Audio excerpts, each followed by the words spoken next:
All right, welcome everyone back to the National Diabetes Program Support Group.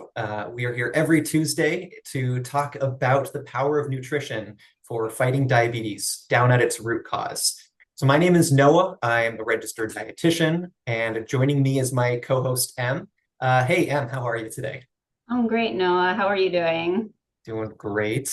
Yeah, welcome everyone. We're so glad you're here. And yeah, if you haven't already, I see a few people already putting in where they're chiming in from. We have Shannon from Philadelphia.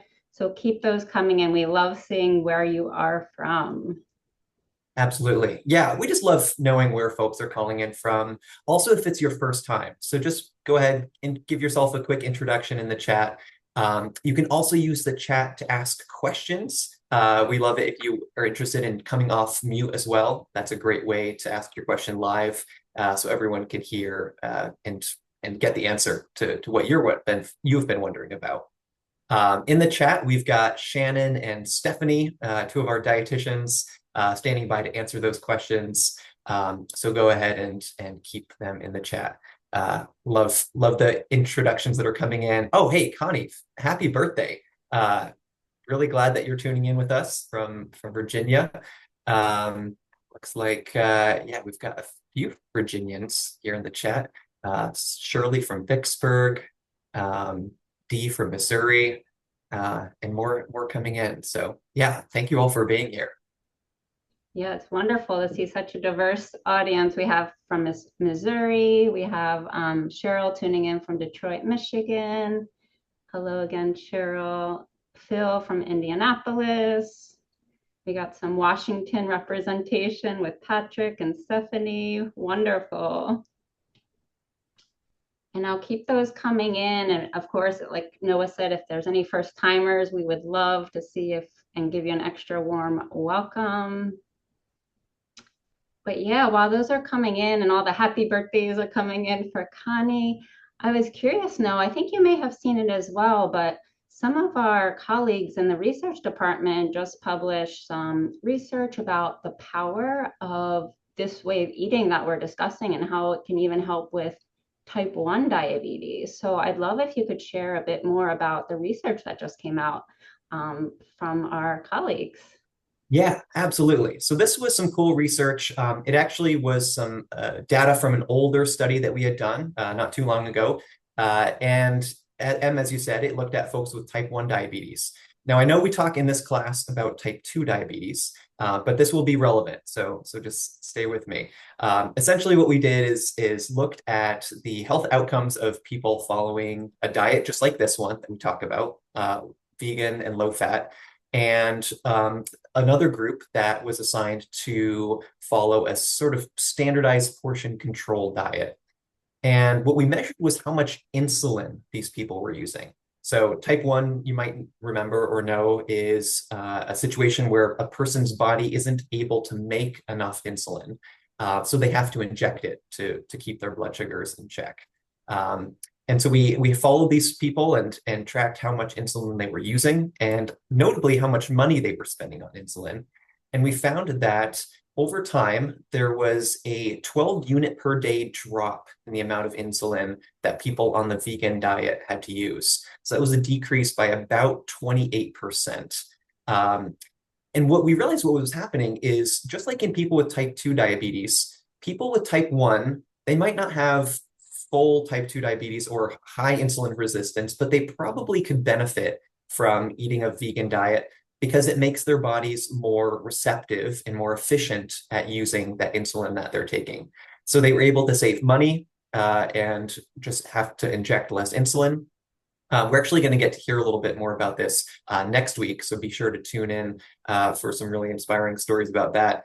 Um, but yeah, essentially, it goes really to show that eating this way, of course, is helpful for people with type 2 diabetes. We've talked about that a lot.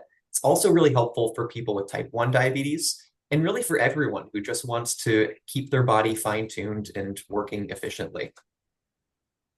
Yeah, thank you, Noah. That's so fantastic that we have even more information out there about the power of this way of eating, not only for type 2 diabetes, but type 1, heart health, and just so many other benefits to eating this way. So thank you for walking us through that.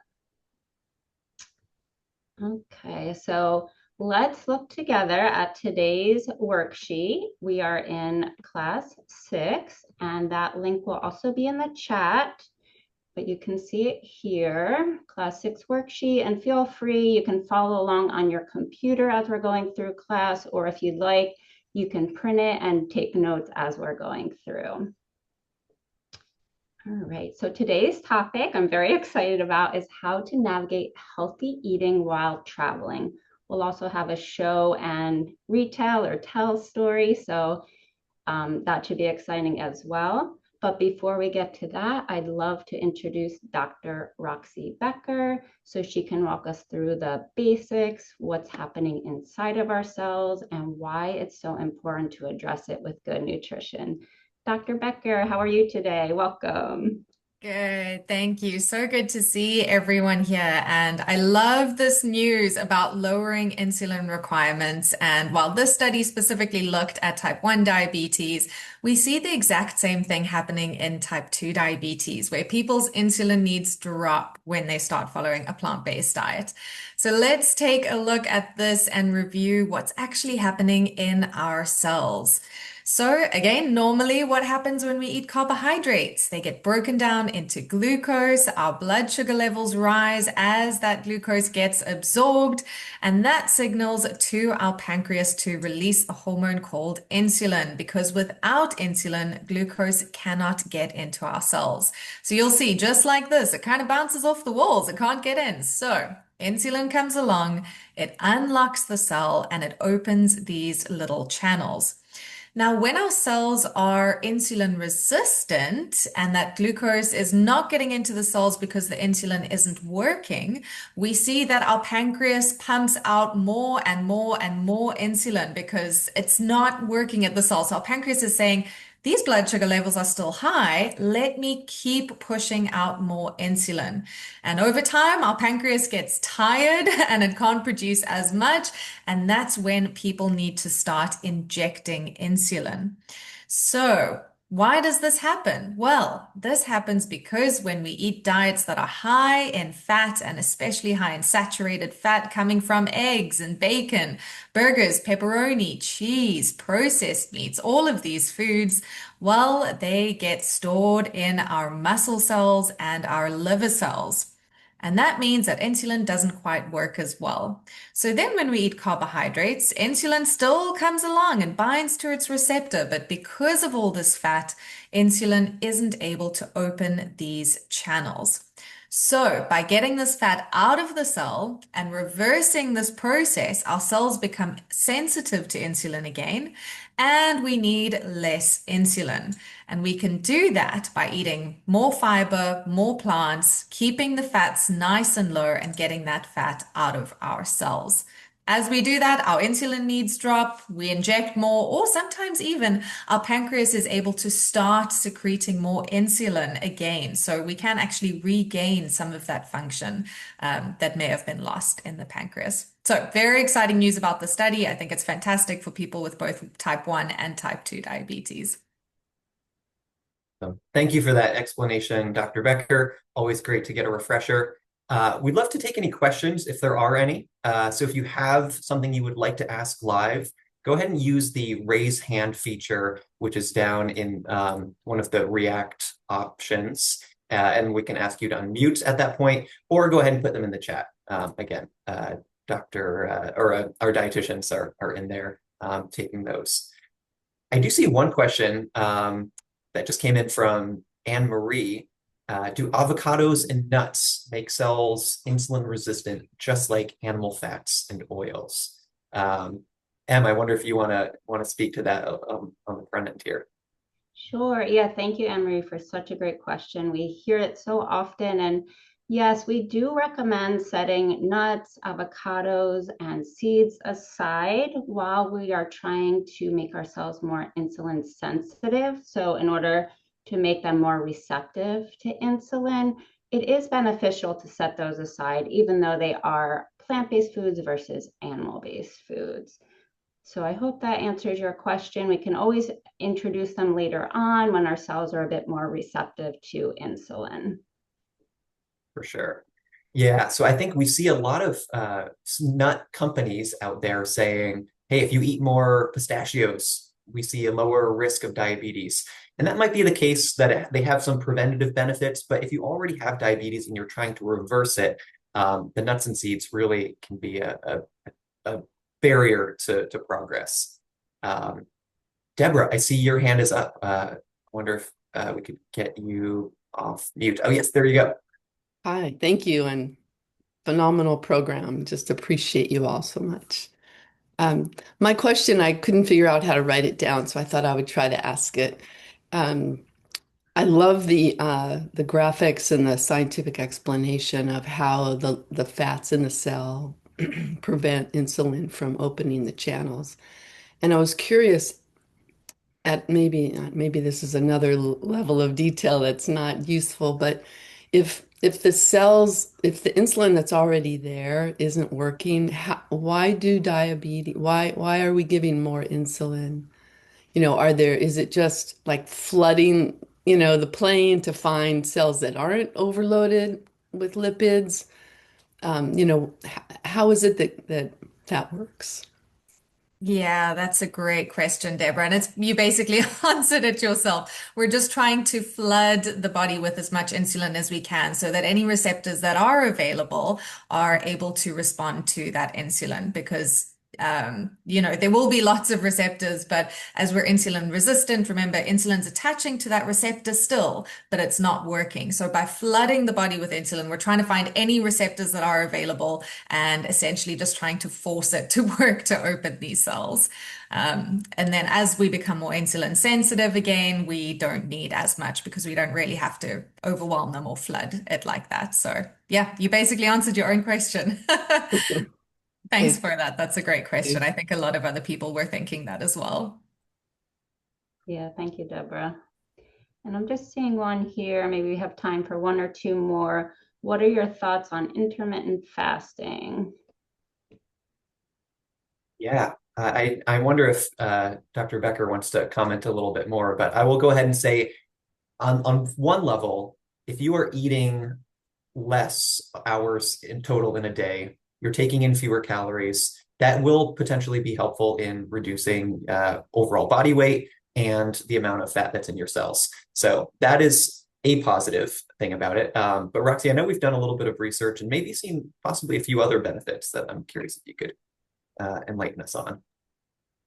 Yeah, I think overall, intermittent fasting is great if it works for you. Some people find it works for them and fits into their lifestyle, some people don't.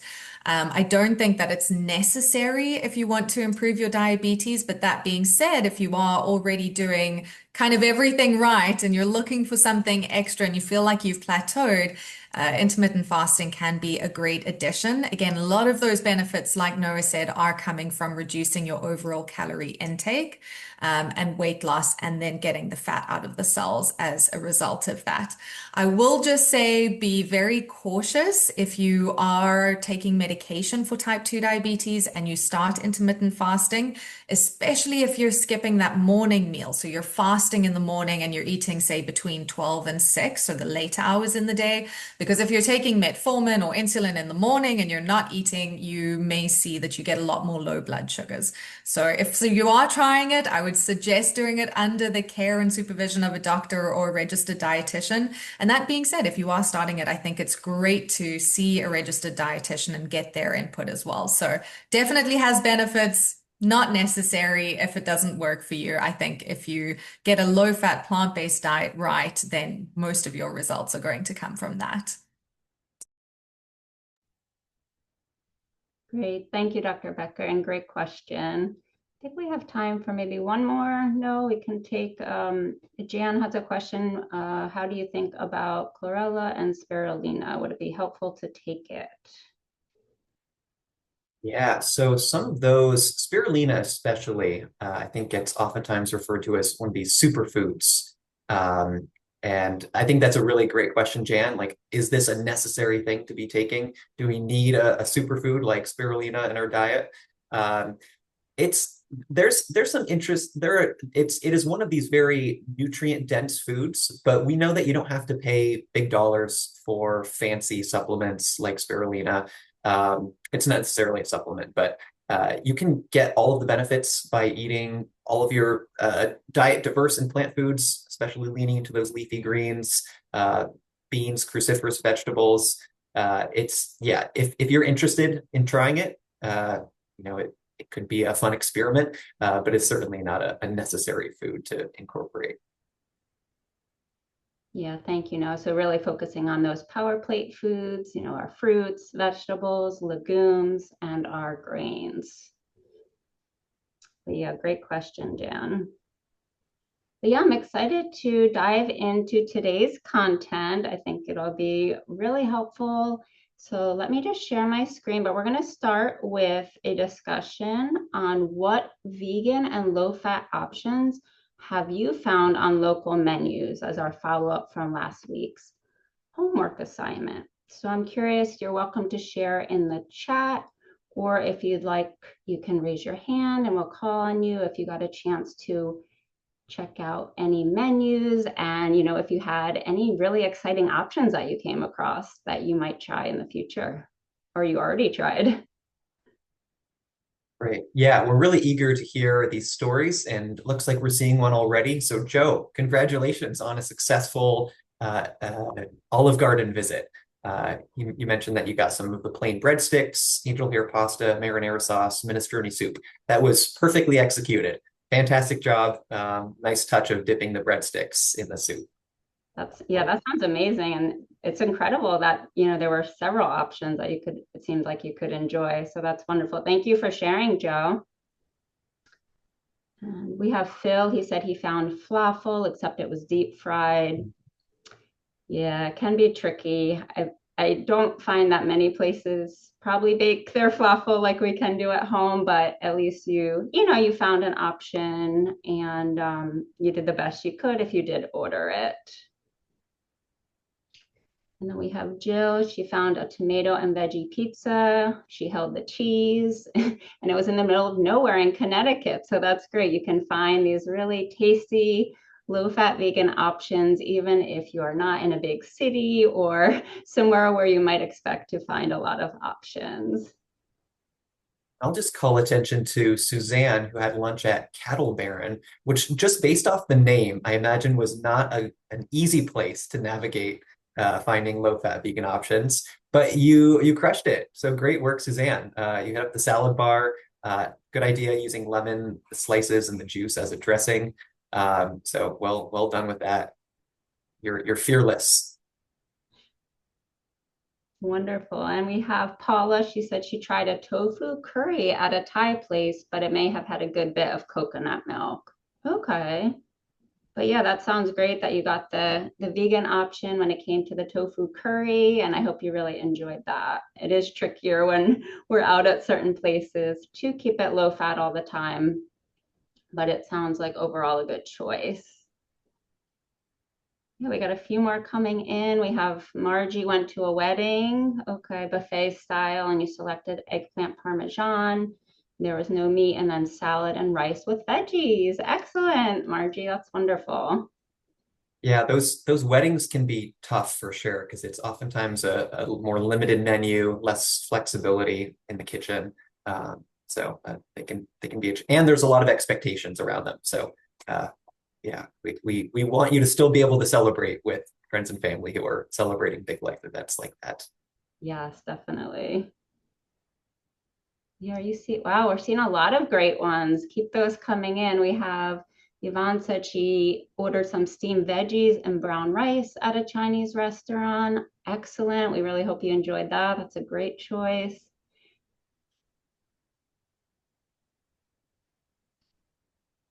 Let's see. Oh, okay. We have Deborah saying last week went to Mel's Diner and was so surprised to see on the menu that they had both regular chili and a veggie chili, as well as a quinoa kale salad. Wonderful, Deborah. That's amazing. And you said the server was knowledgeable and had a good alternative dressing. Wonderful. I'd love to hear if what that dressing was. If you want to post that in the chat, that's amazing. Thank you for sharing that. Yeah, are you seeing any others, Noah, coming in? Yeah, I think I'm seeing Margie's most recent note that it was an accommodating bride who asked about meal preferences. So that's really great to see. Yeah, that is wonderful. Indicated vegan. I love that, Margie. All right, well, keep those coming if you'd like. We're always happy to see more ideas, and this can really help others get some great ideas as well. All right, so we all probably are aware that it's important to plan ahead as much as we can. Sometimes travel is last minute but it's nice when you can to plan ahead. So knowing, where you are going and how many meals might need special planning when you're traveling is a good thing to keep in mind. And always, we'll talk about this a few times today, just because we find it's so helpful for people to be prepared with snacks. And now another tip would be to assess food options. Will there be grocery stores in the area that you'll be either getting a place to stay or passing through on your way to your destination? Or what restaurants might be available. I know in the past we've talked about happycow.net. I'm curious if any of you have gotten a chance to use it. They also have a wonderful app where you can just put in your zip code and you can find any vegan, vegetarian, or veg-friendly restaurants. So that could be a good starting point. And also, once you have some ideas of where you're going to be or maybe where you're stopping over, it's helpful to make a list of veg-friendly restaurants. And then from there, you can use it to do some research online. We're going to do a little menu search activity a little bit later to help give some additional insights here. But it can be helpful just to have a list of some restaurants that you think would be helpful to check into more. And I'm curious, you have anyone in the chat if I see Yvonne says she uses Happy Cow all the time, but does not work for very small places. Okay, so it does have some limitations, but hopefully it's a helpful starting point. I know some people use different apps as well, or just Googling, vegan restaurants or vegan friendly restaurants in a certain city or place they're going. And then, as I was mentioning, it's just always helpful to find those menus online if they're available and just review them ahead of time. That way, when you do show up to the restaurant, you'll have some ideas in mind. And then, of course, you can always ask for modifications from there. And then it can be helpful to plan out non-restaurant meals. So options that you might make at home, if you're staying in someone's home, or if you have an Airbnb, will you have access to a kitchen or a kitchenette? Certain hotels have kitchenettes. Will you have access to a refrigerator? That can be helpful to know how many perishable ingredients you might be able to bring along or pick up along the way. Will you have access to a microwave, hot water? And then just keep in mind that cooking yourself definitely can save money, and oftentimes, as we're seeing, it can be a little trickier to make those lower fat choices when we're dining out. So definitely there can be fewer, compromises and temptations.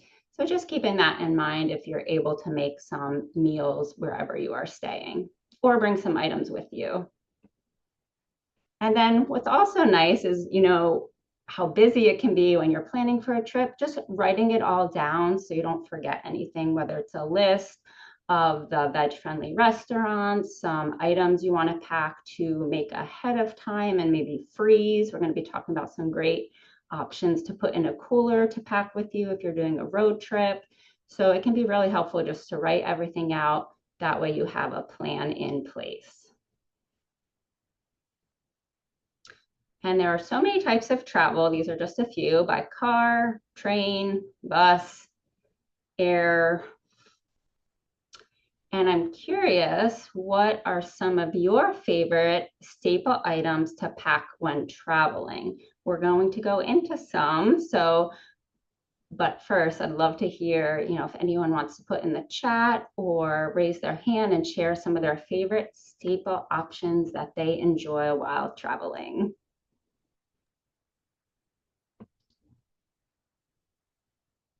Right. Yeah, I think we're seeing a few answers come in.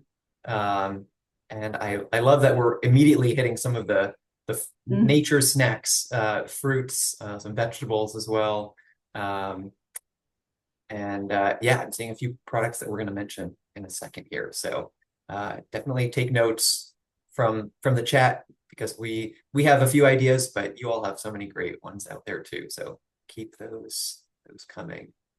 Yeah, Um, I love oh, all the ones where I'm seeing a lot of love for potatoes. That's amazing. Sweet potatoes, bananas, apples. Yes, so many wonderful things. We have McDougall soups were mentioned a few times. That's wonderful. I'm curious to hear about these homemade red lentil chips from Wilma. Wilma, if you have a recipe handy, or just want to come off mute and tell us more about them, uh, I'm curious. Yeah, they do sound amazing. Seeing clementines, raisins, pretzels. Yeah, some great options to just pack along with you.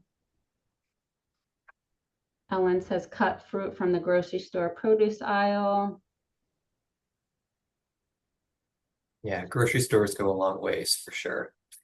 Well, keep those coming in. We're going to jump into another set of slides here and talk through a few of our suggestions, starting with something that Em just mentioned, which is coolers. So we like to think of this as a quick little road trip cooler guide, some ideas of what you can fill a cooler with to really make road trips that much easier. So we're going to start with vegetables and kind of generally like a salad format. I know when I'm traveling, if I'm eating out, I have two concerns. One, of course, is getting the a well-rounded diet and avoiding added fats. But I also don't want to walk away from a meal feeling hungry, and those can sometimes be tricky things to do both at the same time. So if you're able to bring the healthy food with you, that is just one less thing to worry about. So we encourage you to fill up a cooler with things like leafy greens, chopped veggies, dressings that are low fat and vegan. You can make some salads ahead of time. Think like bean salads or salads with pastas, potatoes, or grains. Even just in this list, we've got three of our four food groups easily covered. There's a lot of versatility with this list. Thinking maybe in some more like sandwich formats. You can make sandwiches ahead of time or just bring ingredients, things like hummus, chickpea salad, maybe roast some vegetables or cook a veggie burger ahead of time. Those can be eaten cold. Condiments and other toppings, of course, to keep the flavor coming, are also great ideas. Now, that's some things to bring along with you. But if you're on the road, we have some suggestions about foods that you can look for if you need to supplement that cooler.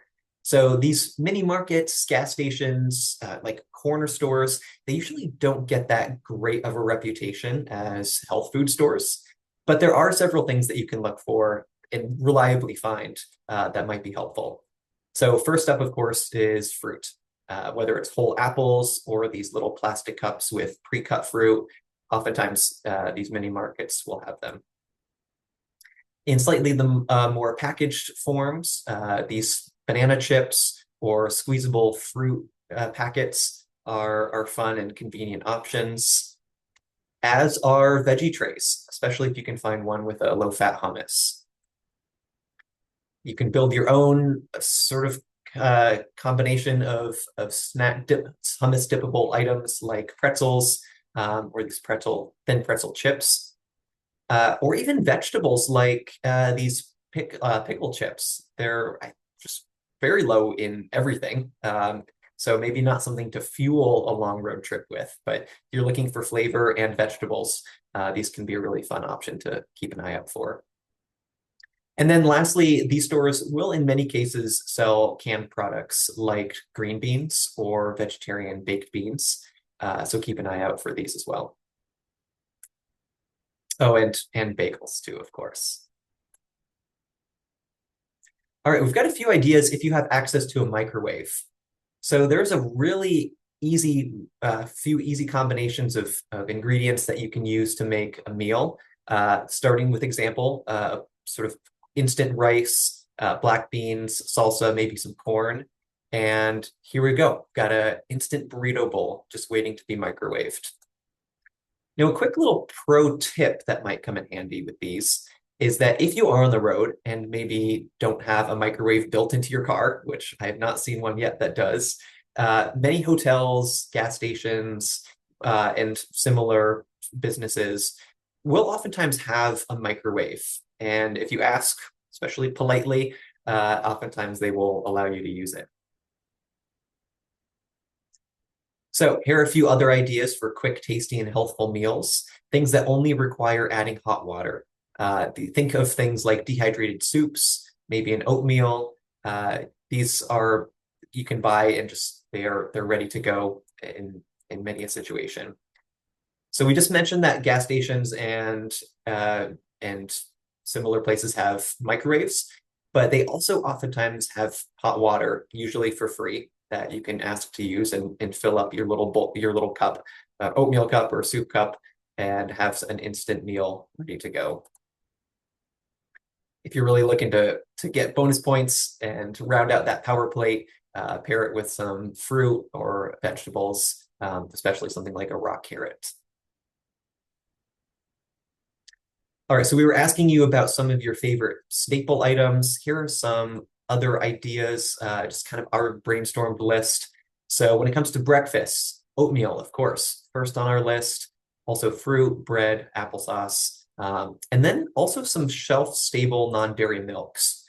If you can find these in the small single-serve size, this makes it really convenient to not have to refrigerate an opened and partially used larger carton. So Silk has a number of brands of almond and soy milk, but keep an eye out for those. Maybe stock up next time you see them. For lunches and dinners, of course, the chat, you all have hit on these, many of these already. Potatoes and sweet potatoes, tortillas, grains, especially that are instant or can cook very quickly. Goes for dry pasta as well, and then some beans. And here's sort of a visualization. Now we talked about all the different forms of travel and transportation. Car and to some degree train give you quite a bit of autonomy, and you can control. You can take along basically whatever you'd like. Airports are a little trickier, but just keep in mind that anything that's non-liquid can go through airport security. Even a hot meal. That's maybe not always the most necessary thing to do, but if you got maybe a veggie Subway sandwich outside the airport and want to take it through security, they might give you a funny look, but usually that makes it through. All right, here is maybe the most infamous American institution of them all, hotel breakfasts. It is sometimes a little unnerving to walk into a hotel breakfast not knowing what you're going to find. But I'm happy to report that many cereals tend to be vegan and are oftentimes low fat. So if that is, even if it's just a dry bowl of cereal, that can be a good place to start. Just keep an eye out for any obvious offenders. I'll just mention that some granolas tend to be higher in fat, so be a little bit cautious with those. Oatmeal. This is a really popular one among our team and hopefully with you all as well. Obviously a great breakfast, and you can find some really great things to add on top of it. Things like dried fruit, maybe a little bit of brown sugar or a chopped banana to add some sweetness. Do be a little bit careful. Sometimes there will be nuts or seeds or even shredded coconut to put on top of your oatmeal. And of course, we know that those are higher in fat and maybe not as beneficial for your health goals. Breads and bagels. This is oftentimes a fun place to stop. And of course, load up on fruit. We do encourage you to always ask the question if you don't see a plant-based milk.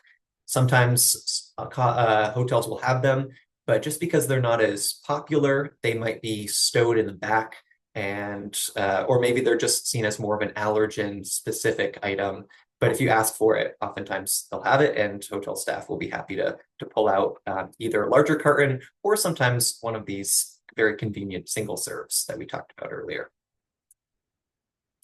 And finally, if you're looking for that peanut butter flavor, which aren't we all, peanut butter powder, this like the PB2 brand, is a really easy thing to pack. Put it in maybe a double Ziploc bag just in case one of them opens. But bring that along and you can add it to things like oatmeal or to your breakfast cereal, or maybe just mix in a little bit of water and create your own low-fat peanut butter. All right, I know we've covered a number of, oops, a little bit too far here. We're talking about how fast food options oftentimes have vegan and low-fat things to order.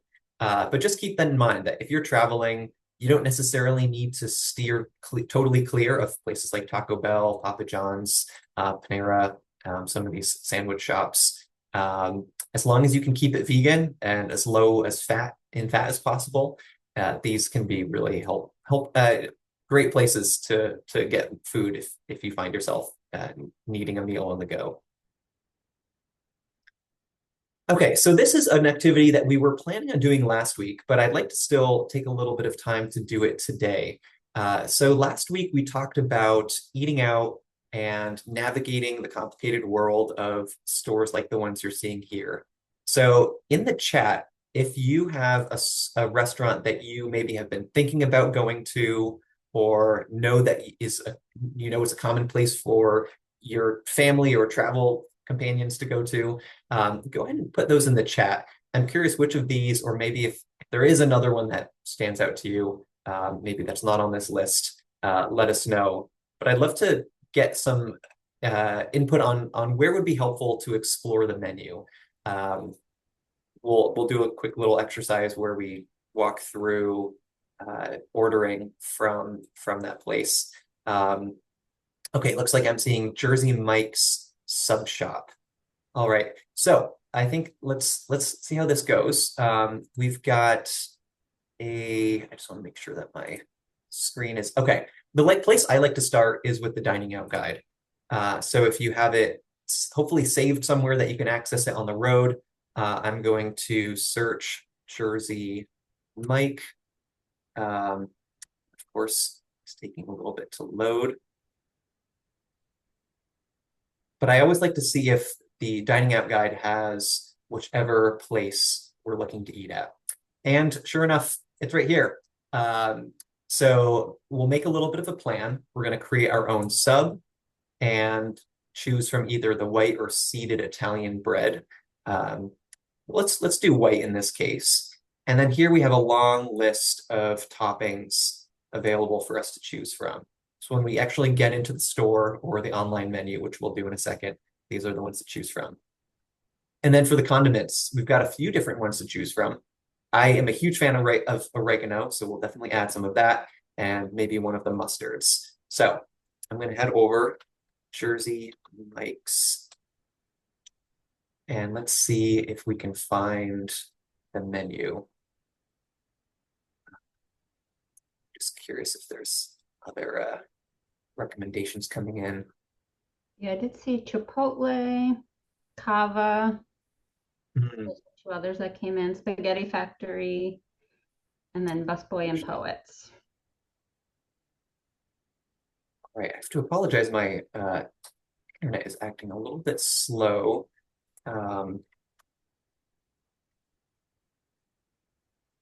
Oops.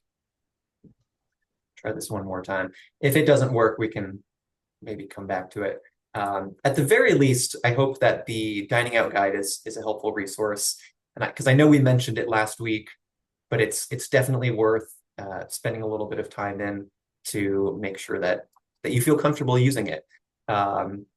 So even from the others that were mentioned, let's search for Cava. So I'm quite sure that one is in here as well, and just kind of talk through some of the options. So Cava, a more and more popular place popping up around the country. Here you'll see that there's quite a few options to choose from. So as a base, we've got all sorts of greens to choose from, as well as a couple. Well, we've got a rice and a black lentil option. So sometimes you'll see there are these little notes So in the case of the saffron basmati rice, just notes that there is 6 grams of fat per serving, which, if we're thinking about a whole meal, it's going to be closer to 10 grams that we're going to want to stay underneath. That's a pretty, I think that's an okay thing to start with. In the case of when we get over to the toppings, might just want to keep an eye out on some of these as well. So, if we were to do the saffron basmati rice, adding the fiery broccoli and the fire roasted corn, both of which have 3 grams of fat per serving, that would already get us to 12 grams. So that's kind of this is more or less the decision-making process that it might be helpful to go through, just avoiding too many ingredients that create an overall high-fat finished product. Again, maybe another thing that we'll point out is some of these hummuses, either just the basic or the roasted red pepper. There's a big difference in how many grams of fat. So only 2.5 in the basic hummus, but the roasted red pepper has only 1 gram. So when we're following this diet, that does mean we do want to pay attention even to those smaller differences. I'm hoping this has been helpful. And again, sorry that my computer is moving a little bit slowly, but it does look like Jersey Mike's has the search has gone through. Let's see if we can order from it. Not actually order. We're just going to get right up until the last step. Okay, looks like we might be almost there. In the meantime, we did get the dining out guide posted in the chat. If you haven't seen it in any of our previous correspondence, let's see. Yeah, I'm seeing we're getting some ideas. Okay, suddenly now all of the tabs are opening. Yeah, well, okay, good. It's loaded. I was gonna say, while that's loading, I could read. I just wanted to read off Dee's real quick, if I might. She says she's gluten intolerant, but she found at Taco Bell, she got the black beans and rice, added tomatoes, lettuce, onions, purple cabbage, and border sauce packets, and it was less than $6. Wow, that sounds really tasty, healthy, and affordable. So thank you for sharing that, Dee. I know someone else last time, or a few people were needing to watch out for gluten for celiac or a sensitivity. So it's nice to know that you were able to find what sounds like a really great option at Taco Bell. So thank you for sharing that. Yeah, absolutely. We appreciate hearing those stories. So I'm just going to, looks like we have to select a store. We are located in DC. So I'm just going to select one that's not too far away. So I've selected here the veggie. So we've already got white bread queued up, which is great. We're going to skip over these add-ons because neither would be helpful for us. And look at this, it already has a bunch of things selected for us. So I'm just going to go through, look for anything that I definitely want to remove, such as the olive oil. And notably, it already checked the 2 cheese boxes. So I'm going to remove both of those. And we definitely wanted to get some good flavor, so I'm going to add some spicy brown mustard and maybe some banana peppers. Just want to scan, make sure there's nothing else that we want to add. Yeah, well, drinks kind of up to you. Most of these are there's like a lot of options to choose from, and the chips as well. These are going to be probably pretty high in fat, so we'll skip over those. And that's basically it. So we just add it to the order, and there you have it. So I think the main takeaway from this, at least the Jersey Mike's example, is just start with the vegetarian option that was the sandwich we selected. And then just be sure to remove the cheese as you're going through and selecting your customizations. Sometimes it might be the case where you start from scratch, kind of a build your own. I know if you head over to the Olive Garden website, for example, you'll want to select build your own pasta and then just leave off any of the cheese options. And there might be some situations too where cheese almost seems inevitable, and as best you can, finding a place to put in customizations with like a free text box, just typing in there no cheese, even just say like can't have dairy. That can be a really helpful alert, flag for the people making the food to be sure to leave that off. So I know we just did this online, but in many cases, you'll be ordering in person. All of these really still apply. And hopefully that gives you just a little bit more confidence going into your next eating out experience, or whether that's on the road or locally. All right, so I hope that was a helpful activity with some maybe upcoming travel for the holidays. But now I just want to switch gears slightly to snacks. I know we mentioned a few earlier, but I'm really curious, and I know throughout the chat today, I've also been seeing some great snack ideas like the fruit and the homemade red lentil chips. Wilma, thank you for sharing your recipe. I can't wait to try those. So yeah, feel free to share other ideas that you have for snacks, things that you like to pack along with you. It's always nice to have so many options. See Wasa crackers coming in, great. Something nice and crunchy. Watching the chat too, and looks like Ellen had asked which bread at Jersey Mike's, and this is more of a question. And thanks, Shannon, for jumping right on it. But yes, the white and seeded Italian breads. That is information that you can find right in that dining out guide. So do keep that on hand and reference it often. It's a really helpful resource. Yeah, thank you, Noah. Yeah, I'm seeing a lot of great savory options. I'm seeing hummus, hearty and filling, definitely. Jill, thank you for that. Stephanie says roasted chickpeas from Costco. They have the Three Farmers brand. And along the same lines, Dee says the chili lime chickpeas from Good Bean. Wonderful. Lots of great options here. I'm seeing fruit, baby carrots, and other finger food veggies. Love that. I love like snap peas, celery. Those are all wonderful. Applesauce cups. Wow, a lot of wonderful, wonderful ideas coming in. Shannon, that's it bars. I know those are great options.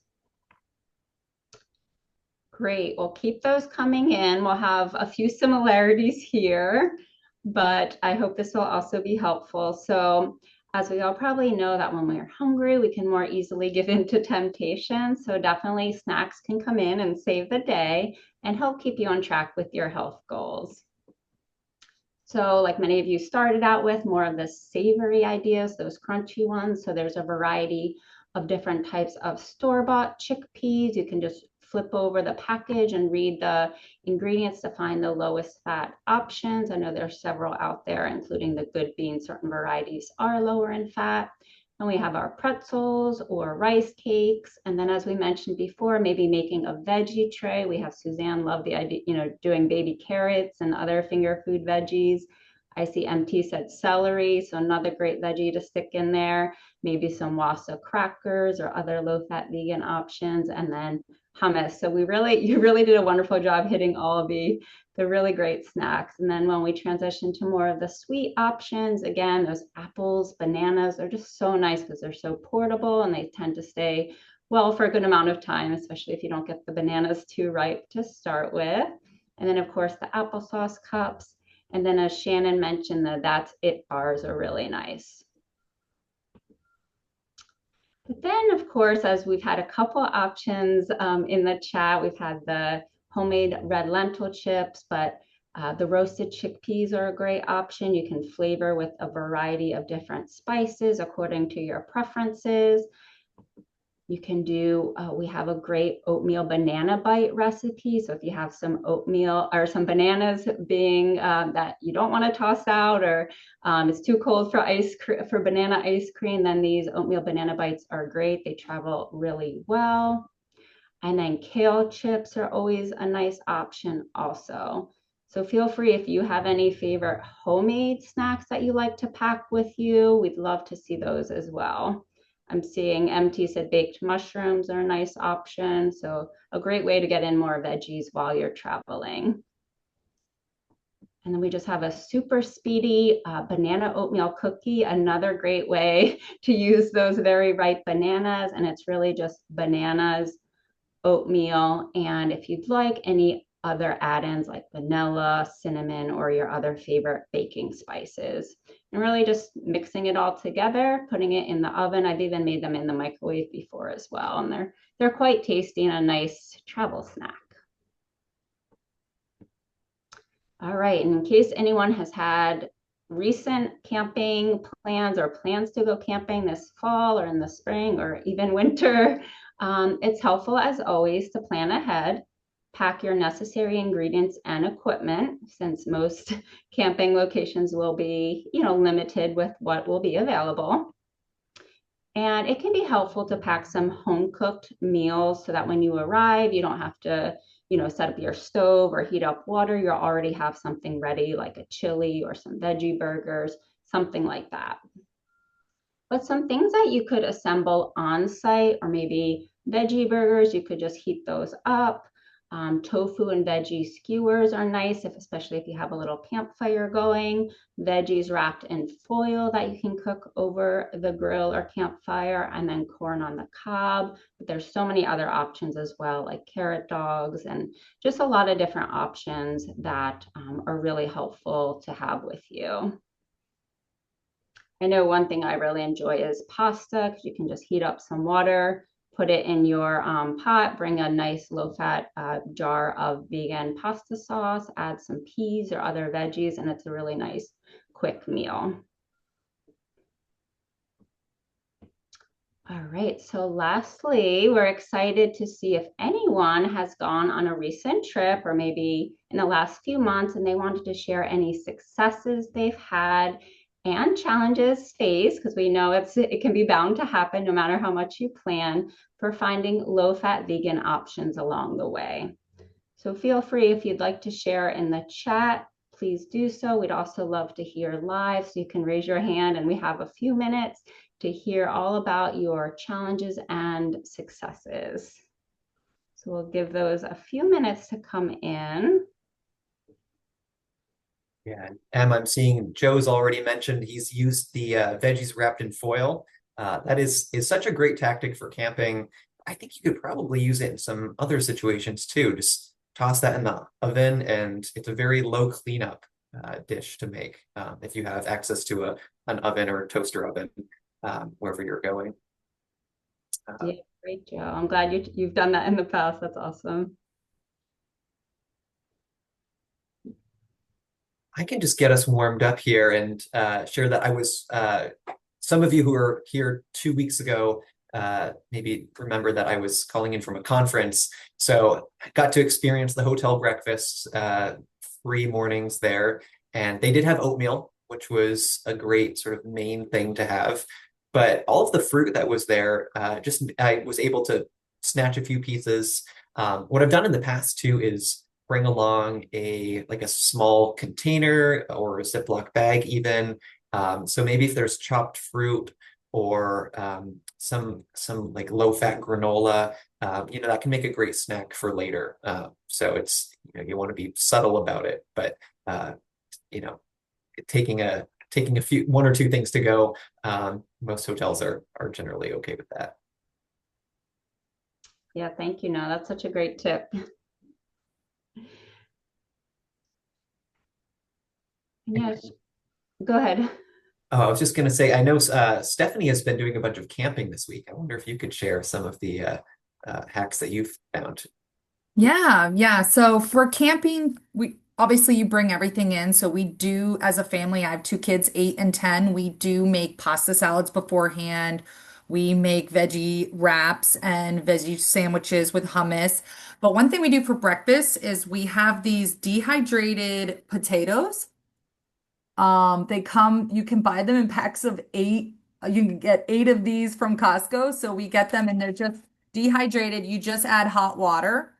And then you kind of put it on a skillet and heat it up over the fire or whatever heat source you have. And so this is great to take traveling too. You kind of do need to, well, once you pour in the hot liquid, it will soak it all up. But then sometimes if you want to crisp up the side, but you don't have to. And then you can add salsa on it. So that's a great thing, or black beans, corn, anything like that. We also do these pancake mixes from Plant Strong. All you have to do is add either a plant milk or add water, and it already has like flax in it, whole grains, no oil, low salt. So my family will make the whole, like the first day of camping, we'll make all of them. And then we save all the pancakes, all the extra for later for snacks. And we use fruit and jam instead of syrup on top. So that's kind of the two kind of camping things. And then obviously canned chilies and stuff like that you just warm up, or veggie burgers and stuff like that. So yeah, that's kind of what we do on our camping trips. Thank you, Stephanie. Yeah, that sounds amazing. Just hash browns with some Plant Strong pancakes or other low-fat vegan pancake mixes. That's excellent.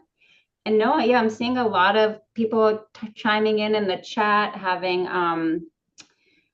Patrick says on a cruise, he enjoyed the oatmeal and fruit for breakfast. So I feel like that's great. You were able to opt for that. And you asked for a baked potato without butter or sour cream at dinner. Wonderful. Beth says powdered potatoes have saved your food plan many times while traveling. You can just add water and one of the McDougall soup cups, and you have a nice filling hearty meal. Awesome. Let's see if we had any others coming in. Dee said, Like, go ahead. I think we were looking at the same one.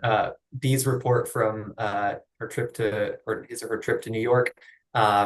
And yeah, 2 weeks is a long time to be on the road. But finding things like Thai food. We talked within the last couple of weeks about how world cuisines are so, and many times really friendly to plant-based eating. And so something like Thai is going to be great.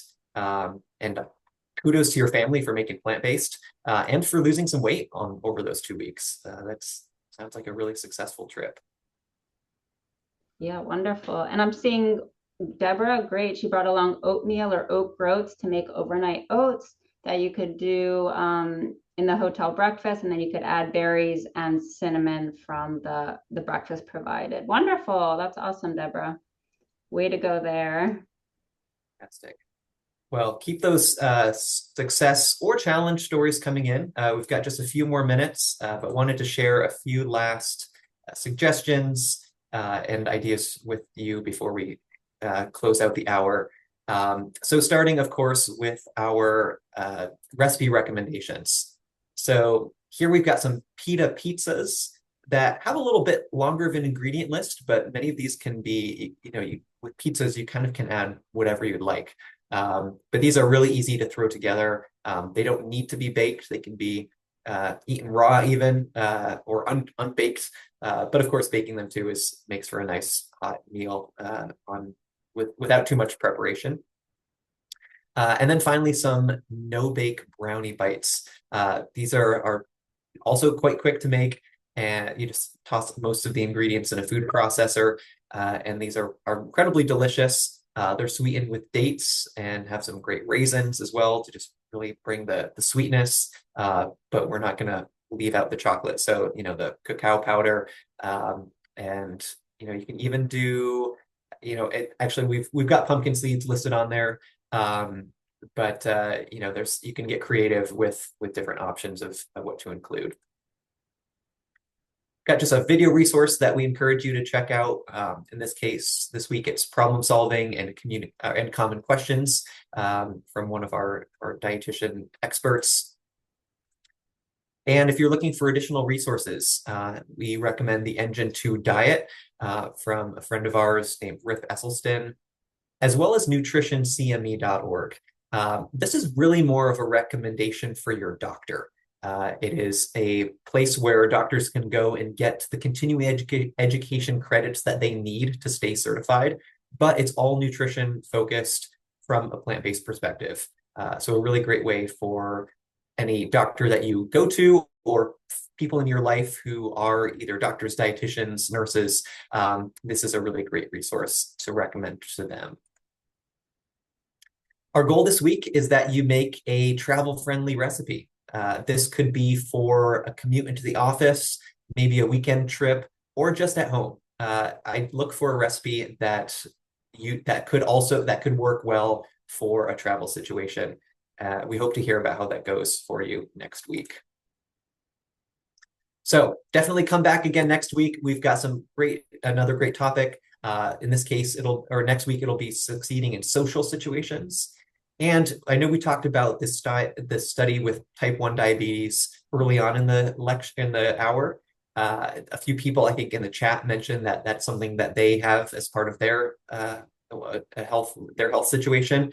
We have a guest who is an expert in type 1 diabetes, has an amazing health story, and a really inspiring book, and is going to be a great speaker. So definitely come back for our friend Lauren Plunkett.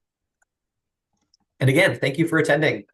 We've really enjoyed all of the contributions each one of you has made in the chat, suggestions and questions. It's been a wonderful hour, and we look forward to seeing you next week. Bye, everyone. Take care.